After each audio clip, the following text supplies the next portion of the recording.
Hello students, welcome to the class of English literature.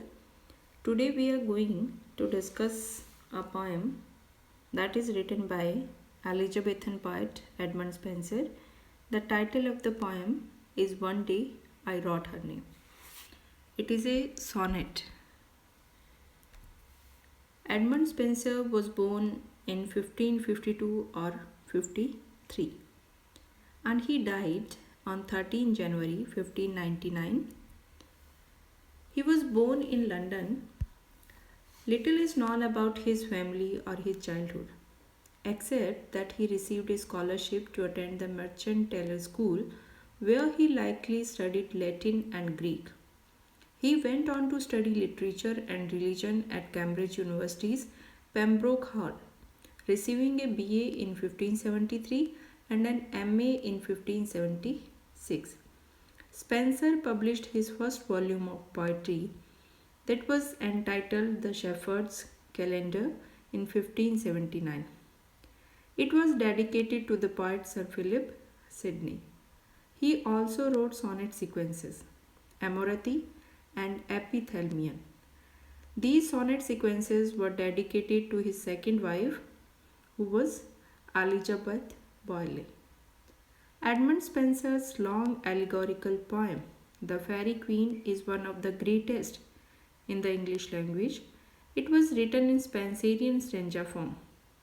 Spenserian stanza is a stanza of 9 lines with fixed rhyme scheme, and the rhyme scheme of Spenserian stanza is ABAB, BCBC, and C. Alongside poetry, Spenser pursued a career in politics also. There is an introduction of the poem, One Day I Wrote Her Name. Edmund Spenser's Amorati is one of the greatest of the Elizabethan sonnet sequences. Sonnet number 75 from sonnet sequence Amorati, beginning One Day I Wrote Her Name upon the Strand, is probably the most famous poem in the cycle. Sonnet sequence means sequence of sonnets. Amorati compiles many sonnets, and the number 75 sonnet is the sonnet One Day I Wrote Her Name. One Day I Wrote Her Name upon the Strand is a Spenserian sonnet. The Spenserian sonnet is broken up into 4 parts, with the couplet acting as an answer to the poem, with the rhyming pattern of ABAB, BCBC, CDCD, and EE.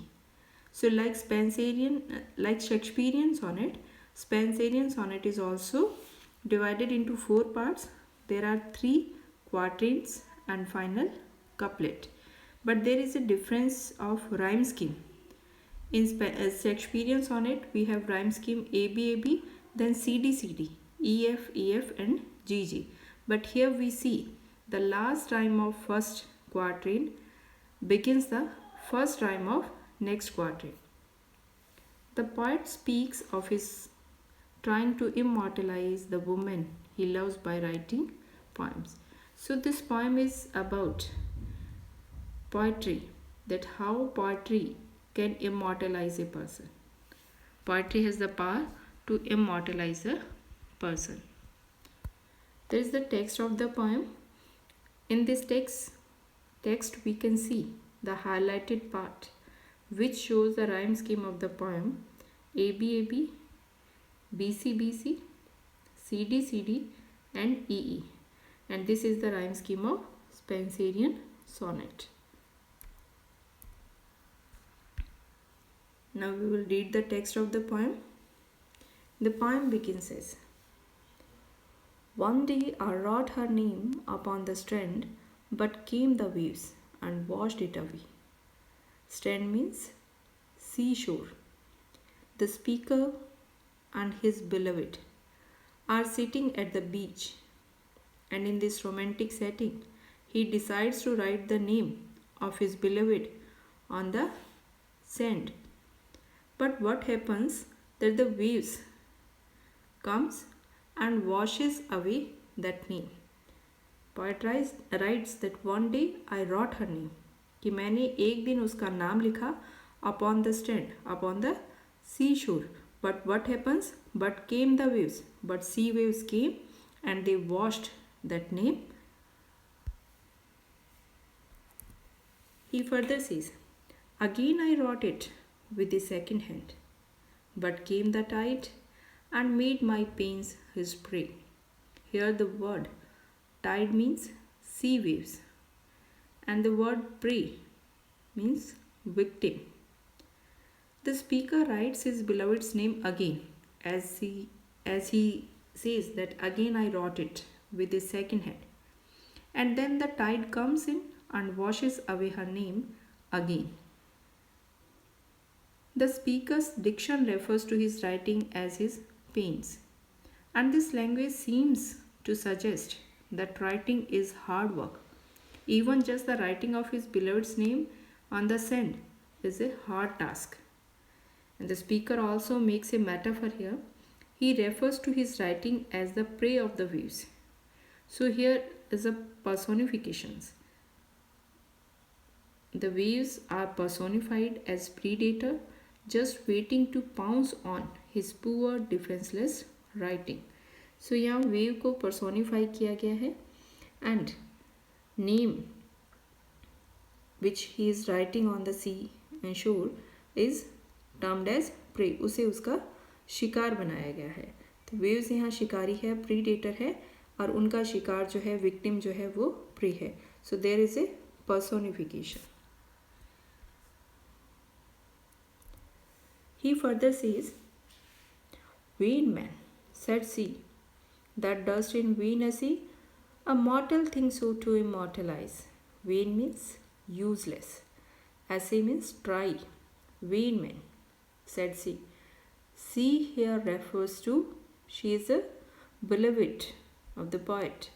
The beloved says, you are doing a vain effort or your essay or your attempt to preserve my name in the sand is also in vain. That vain man, that dust in vain essay, your effort is also useless. You are trying to immortalize a immortal thing. कि आप एक नश्वर चीज़ को mortal thing जो है उसे अमर बनाने की कोशिश कर रहे हो. She is telling him that he is being proud in thinking that his writing is more powerful than the forces of nature. He is trying in vain or uselessly to make her name immortal, when in fact it's mortal. The first lines of the poem had an AB rhyme scheme, and these lines continue with the B rhyme. Essay rhymes with earlier word prey and away and introduces another rhyme C with the word immortalize.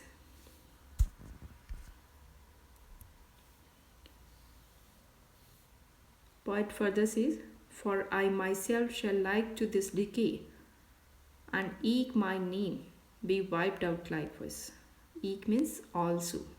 Wiped out means removed or destroyed. These are the words of poet's beloved, as these are written in inverted commas. So these lines are in the continuation of the beloved's speech. She says that she too will decay and disappear, just as her name has disappeared from the beach. She too will be wiped out. So to summarize the beloved things, that the speaker is being a little silly by continuously writing her name in the sand, and she recognizes that like her name, she will not live forever.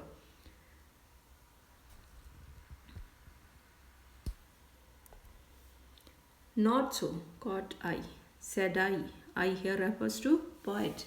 Now poet is answering his beloved. He says, it is not so. Let baser things devise to die in dust, but you shall live by fame. God means said. Baser, less important. Devise, invent. At this point in the sonnet, we get a classic volta, or there is a classic turn in which the poem changes its tune. So far, the poem has been all about mortality. no one can live forever. But now the poem begins to say that actually, yes, some things do live forever. The dialogue shifts from the beloved to the speaker himself. He tells his girlfriend that baser things will devise to die in dust, means things that are not important, that are baser than you, then beloved, will die and become dust. But you shall live by him. But his beloved will live by him. She will become famous. She will remain immortal. There is alliteration in these lines. The words devise, die, dust. Here D sound, D consonant sound is repeated for alliterative purpose. My verse your virtues rare shall eternize, and in the heavens write your glorious name. Verse means poetry, virtues, moral excellence. So, how will the speaker's beloved live forever? Speaker ने पहले कहा कि बेसर things जो है वो ख़त्म होंगी, they will die but you will remain immortal. लेकिन उसके अनुसार उसकी बिलवेड जो है वो इमॉर्टल रहेगी. She will live for ever. But how, कैसे? He answers here. He says through his poetry of course. My verse your virtues rare shall eternize. कि मेरी वर्स, मेरी पोएम जो है तुम्हारे रेयर वर्चूज़ को, the virtues which are very rare, उसको वो एटरनाइज, इमॉर्टलाइज करेगी. The speaker says that his verse will eternize all of his beloved's virtue, and that it will write her name in the heavens, not in the sand. By his poetry, he will write his beloved's name in heaven. Where? When as death shall all the world subdue, over love shall live, and latter life renew. Subdue means defeat. The speaker says that death shall all the world subdue. In other words, that death will kill everyone in the whole wide world, but their love shall live and later life renew. Everyone will die, but their love will go on forever because of his poetry. He says, where when as death shall all the world subdue, यानी सब पूरा संसार जो है उसे death हरा देगी, तब और लव शैल लिव, तब भी हमारा प्यार रहेगा, and Later Life renew. Here alliteration of W word in where, when and world, and alliteration of L word. L sound is used in love, live, letter and life. Thank you.